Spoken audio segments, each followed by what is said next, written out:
You are told that you live in the freest society in human history. What if I told you that your most personal decisions are actually predetermined by your economic class? This sounds impossible because we see people from different backgrounds making different choices every day. But there's something that doesn't quite add up. Why do people from similar economic backgrounds consistently make nearly identical life choices? What would you say if the decisions you think define your individuality are actually following predictable patterns based on your social position? Poor people consistently choose immediate gratification over long-term planning. But what if this isn't a character flaw, but a rational response to economic uncertainty? Consider how choice architecture works differently for different economic classes. When wealthy people make decisions, they're choosing between multiple good options. When poor people make decisions, they're often choosing between multiple bad options or trying to avoid immediate catastrophe. If you've been told that personal responsibility determines life outcomes, subscribe to Prof. Jang Explained and share this video with someone who believes their choices are entirely their own. They need to understand how economic position shapes the decisions we think are purely personal. The system creates fundamentally different decision-making environments for different classes. When we say personal choice, we mean totally different things depending on your economic position. For poor people, choice means selecting the least damaging option from a limited set of alternatives. Skip this meal or skip rent payment. Work overtime or spend time with family. Buy cheap shoes that fall apart or expensive shoes you can't afford. For wealthy people, choice means optimizing between multiple beneficial options. Which investment will generate better returns? Which private school offers superior networking opportunities? Which career path provides more personal fulfillment while maintaining financial security? Think about the last major decision you made. Were you choosing between good options or trying to minimize damage from bad options? This explains something curious about decision-making advice. Poor people receive advice about willpower and discipline. Wealthy people receive advice about optimization and strategic thinking. The difference isn't just about available resources. It creates fundamentally different relationships with choice itself. Poor people learn to see choices as potential threats to survival. Wealthy people learn to see choices as opportunities for advancement. This psychological framework gets established early and shapes every subsequent decision. But here's where it gets interesting. The choice architecture isn't just about having more or fewer options. It's about the time horizon those choices operate within. Poor people make decisions based on immediate consequences, because immediate survival is uncertain. If you don't know where next month's rent is coming from, investing in education or starting a business feels impossible. Wealthy people make decisions based on long-term consequences, because immediate survival is guaranteed. They can sacrifice short-term comfort for long-term advantage, because they know they won't starve while building toward future success. Consider how debt functions within different choice architectures. Poor people use debt to survive immediate crises. Medical emergency, car breakdown, job loss. The debt becomes a trap that limits future choices. Wealthy people use debt as leverage to create more wealth. Business loans, investment mortgages, education financing that pays for itself. The debt becomes a tool that expands future choices. Same financial instrument, completely different choice context. Poor people's debt narrows options. Wealthy people's debt multiplies options. The system becomes even more sophisticated when we examine how different classes are taught to evaluate risk. Poor people learn that taking risks means potential catastrophe. One bad decision could mean homelessness, bankruptcy, or inability to support their family. Wealthy people learn that not taking risks means missing opportunities. They have safety nets that allow them to take chances that poor people cannot afford. This creates what economists call risk perception inversion. The choices that feel safest to poor people often trap them in poverty. The choices that feel risky to poor people are often necessary for building wealth. Do you make decisions based on avoiding worst-case scenarios or pursuing best-case opportunities? But there's something even more insidious happening here. The choice illusion doesn't just limit options. It actually convinces people that their constrained choices reflect their personal values and preferences. Poor people who consistently choose immediate gratification over long-term planning start believing they're naturally impulsive. Poor people who avoid risk start believing they're naturally cautious. Poor people who work multiple jobs instead of pursuing education start believing they're not academically inclined. Meanwhile, wealthy people who plan for the future believe they're naturally disciplined. Wealthy people who take calculated risks believe they're naturally entrepreneurial. Wealthy people who focus on education believe they're naturally intellectual. The system has convinced both groups that their constrained choices reflect their innate character rather than their economic circumstances. Consider how career choices work within different economic classes. Poor people are encouraged to be realistic about their career options. Don't aim too high. Focus on stable jobs with steady paychecks. Avoid careers that require significant upfront investment or uncertain income. Wealthy people are encouraged to follow their passion and pursue meaningful work. Take unpaid internships at prestigious companies. Start businesses even if they lose money initially. Choose careers based on personal fulfillment rather than immediate income. This career choice conditioning creates what we might call the aspiration trap. Poor people learn to limit their aspirations to what seems immediately achievable. Wealthy people learn to expand their aspirations to what might become achievable with time and resources. The psychological effect is profound. Poor people start believing they don't want things they've been taught they can't have. Wealthy people start believing they deserve things they've been positioned to obtain. This explains something curious about social mobility. When poor people do advance economically, they often experience what psychologists call choice paralysis. Suddenly having more options feels overwhelming because they weren't trained to navigate complex choice architectures. Meanwhile, wealthy people who lose money often recover quickly because they retain their choice-making frameworks. They know how to evaluate opportunities, take calculated risks, and build support systems. The choice illusion also manifests in how different groups approach education. Poor people view education as job training. What skills will make me employable?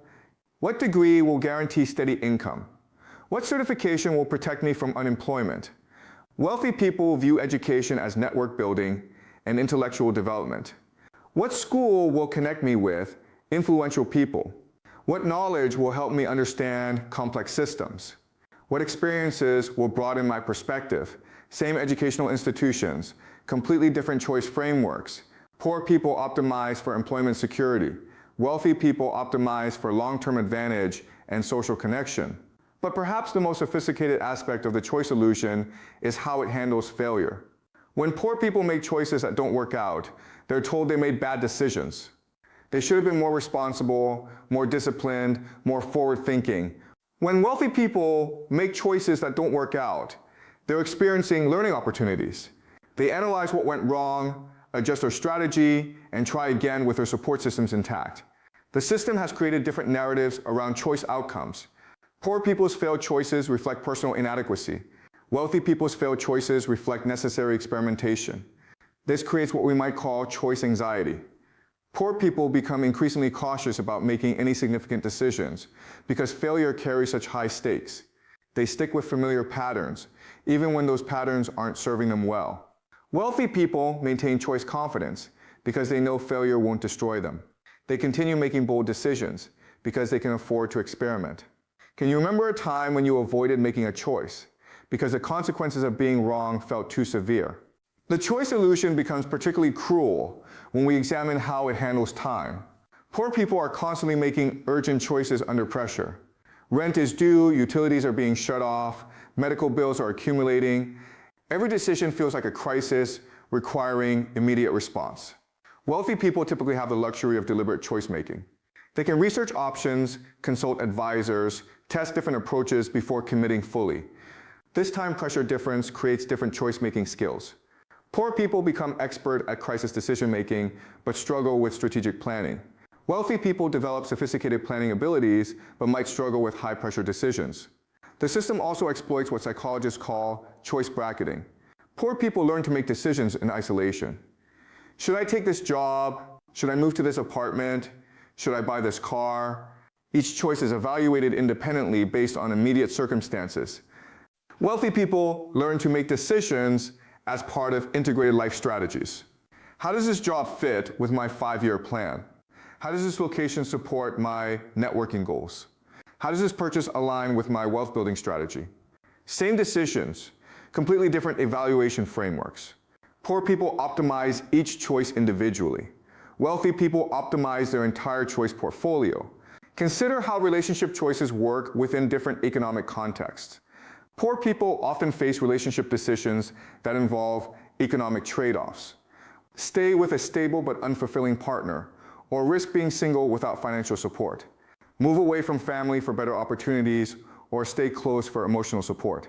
Wealthy people typically make relationship choices based on compatibility and personal fulfillment, because economic security isn't dependent on relationship status. This economic pressure on relationship choices affects everything from marriage timing to family size to divorce decisions. Economic constraints masquerade as personal preferences. The choice illusion also creates what we might call preference falsification. Poor people learn to want things that are achievable and avoid wanting things that aren't. This psychological adaptation helps them cope with limited options, but also limits their ability to envision different possibilities. Wealthy people maintain broader preference sets because they believe more things are achievable for them. This expanded vision of possibility becomes self-fulfilling because they pursue opportunities that poor people have learned not to want. But here's where the system reveals its true sophistication. The choice illusion doesn't just limit individual decisions. It shapes entire life trajectories across generations. Poor families teach their children to make safe choices, avoid risks, and be grateful for stability. Wealthy families teach their children to take calculated risks, pursue opportunities, and expect success. These choice-making patterns get passed down not as conscious values, but as unconscious frameworks. Children learn how to evaluate options by watching their parents navigate choices within their economic constraints. The choice illusion perpetuates itself because each generation learns choice-making patterns appropriate to their economic class. Poor children learn poor person choice patterns. Wealthy children learn wealthy person choice patterns. When poor children occasionally advance economically, they often struggle because they're using poor person choice frameworks in wealthy person situations. When wealthy children occasionally face economic hardship, they often recover because they retain wealthy person choice frameworks. The system maintains stability through what we might call choice naturalization. People begin believing that their constrained choices reflect their authentic selves rather than their economic circumstances. Poor people who avoid entrepreneurship believe they're naturally risk-averse. Poor people who work for others believe they're naturally suited to employment rather than leadership. Poor people who live paycheck to paycheck believe they're naturally present-focused rather than future-oriented. Wealthy people who start businesses believe they're naturally entrepreneurial. Wealthy people who accumulate assets believe they're naturally investment-minded. Wealthy people who plan for the future believe they're naturally disciplined. The choice illusion also exploits what behavioral economists call the endowment effect. People become attached to the choices they've made and the life paths they've followed, even when those paths aren't serving them well. Poor people who have followed traditional advice about steady jobs and safe choices become psychologically invested in believing those were good choices. Admitting that their choice framework was constraining feels like admitting their entire life approach was wrong. Wealthy people who have followed advice about risk-taking and opportunity pursuit become invested in believing those were smart choices. Their success validates their choice framework, even when that success was partially due to their economic advantages.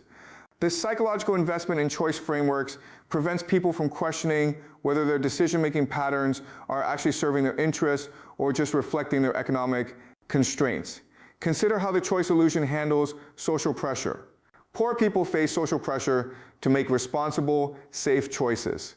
Family members and friends warn against taking risks, leaving stable situations, or pursuing ambitious goals. Wealthy people face social pressure to be ambitious and pursue opportunities. Their social networks encourage risk-taking, entrepreneurship, and bold career moves. These social pressures masquerade as community values, but actually function as class control mechanisms. Poor communities keep their members making poor person choices. Wealthy communities keep their members making wealthy person choices. The choice illusion also creates what economists call opportunity hoarding. Wealthy people use their choice advantages to create even more choice advantages for themselves and their children. They choose exclusive schools, exclusive neighborhoods, and exclusive social circles that provide more opportunities. Poor people's constrained choices lead to fewer opportunities, which lead to more constrained choices. The cycle compounds over time, creating increasing divergence between social classes. But perhaps the most insidious aspect of the choice illusion is how it handles systemic critique. When people point out that choices are constrained by economic circumstances, defenders of the current system argue that people always have choices. This argument misses the crucial point. The issue isn't whether people have choices. The issue is whether people have good choices, and whether their choice-making frameworks enable them to build better lives for themselves and their families. The choice illusion has successfully convinced people that having any options at all means they're responsible for whatever outcomes result from their decisions. This prevents examination of whether the available choices are actually adequate for human flourishing. Do you believe your life outcomes reflect your choices, or do you think your choices reflect your circumstances? The system also benefits from what psychologists call choice overload. Poor people are presented with complex decisions about insurance, loans, employment, and housing without the educational background or advisory support to evaluate these choices effectively. Wealthy people typically have professional advisors helping them navigate complex choices, or they have the educational background to understand the implications of different options. This creates different choice quality, even when the same options are technically available to everyone. Poor people make uninformed choices and experience poor outcomes. Wealthy people make informed choices and experience better outcomes. The choice illusion maintains itself through what we might call success attribution error. When wealthy people succeed, they attribute their success to good choices. When poor people fail, society attributes their failure to bad choices. But wealthy people's good choices were often enabled by good choice architectures, professional advice, and safety nets that allowed them to take calculated risks. Poor people's bad choices were often the least harmful options available within severely constrained circumstances. The choice illusion also exploits temporal discounting differences. Poor people are encouraged to focus on immediate choices and immediate consequences because their economic circumstances require constant crisis management. Wealthy people are encouraged to focus on long-term choice strategies and compound effects because their economic security allows them to think beyond immediate survival. These different time horizons create different choice patterns that reinforce economic differences. Poor people's present-focused choices keep them poor. Wealthy people's future-focused choices keep them wealthy. Consider how the choice illusion handles geographic mobility. Poor people often cannot afford to move to areas with better opportunities, even when they're aware those opportunities exist. Wealthy people can choose where to live based on career opportunities, quality of life, or strategic advantage. They can relocate for better jobs, better schools, or better business environments. This geographic choice constraint affects everything from employment options to educational opportunities to social connections. Poor people's choices are limited by their current location. Wealthy people can optimize their location as part of their overall choice strategy. The choice illusion becomes particularly sophisticated when we examine how it handles information access. Poor people often lack access to the information needed to make optimal choices. They don't know about opportunities, strategies, or resources that could improve their situations. Wealthy people typically have access to high-quality information through their networks, advisors, and educational backgrounds. They know about opportunities before they become widely known, and they understand how to evaluate and pursue those opportunities. This information asymmetry means that even when poor and wealthy people have the same formal choices available, they don't have the same practical ability to identify and pursue the best options. And perhaps most remarkably, the choice illusion has convinced people that questioning the adequacy of available choices is somehow undermining personal responsibility. When examining how economic circumstances constrain choice options is actually essential for understanding how different social classes navigate decision-making within fundamentally different, constrained systems. The choice illusion represents one of the most successful mechanisms for maintaining social hierarchy while preserving the appearance of individual freedom. It convinces people that their constrained choices reflect their personal preferences rather than their economic limitations, ensuring that class-based choice patterns continue while maintaining the illusion of personal agency. But there's yet another dimension to this system that makes it particularly effective at maintaining economic stratification. The choice illusion creates what behavioral economists might call preference adaptation, where people learn to want only what's available to them rather than expanding their vision of what might be possible. This psychological adaptation serves the current system by preventing people from demanding better choices or questioning why their choice sets are so different from those available to people in different economic classes. If you want to see more analysis of how decision-making frameworks serve different economic classes, subscribe to Prof. Zhang Explained and share this with someone who's convinced their life outcomes are purely the result of their personal choices. They need to understand how choice architecture shapes what we think are our most authentic decisions.